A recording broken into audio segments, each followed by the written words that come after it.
Salut, dans cette vidéo, je vais te montrer comment remplir un chèque banque postale. Alors, c'est relativement simple comme procédé. Si tu souhaites parfaitement remplir pour que le chèque soit bien crédité, tu auras tout d'abord à vérifier que ton chèque comporte toutes les mentions nécessaires à son bon traitement, le montant en chiffres et en lettres, en euros, cohérent, une signature de l'émetteur, une date, un lieu et un nom de bénéficiaire. Et ensuite, au verso du chèque, tu inscriras ton numéro de compte, même si tu utilises un bordereau de remise de chèque. Et là, tu auras tout d'abord à inscrire ton numéro de compte qui sera représenté soit par le CCP, qui sera un code représenté par 7 chiffres, une lettre et 3 autres chiffres, ou bien sûr ton compte épargne où tu auras tout simplement entré ton livret à EPEL, qui sera constitué de 10 chiffres et d'une lettre. Ensuite, la prochaine étape sera d'aller signer au verso de chaque chèque.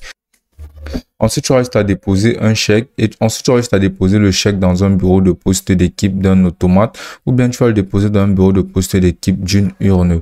Et là, tu vas compléter les informations du bénéficiaire, c'est-à-dire le numéro du compte au même forfait que celui que tu auras écrit au dos du chèque. Et là, tu vas renseigner la description des chèques, c'est-à-dire le nom de la banque, le nom de l'émetteur, le montant. Et tu vas publier le nombre total de chèques et le montant total de la remise. Et là, tu vas tout simplement déposer ta remise, c'est-à-dire ton bordereau de remise de chèque plus ton chèque dans l'une en bureau de poste. Et celui-ci sera envoyé au centre de traitement des chèques de la banque postale dans une enveloppe préadressée à la banque postale.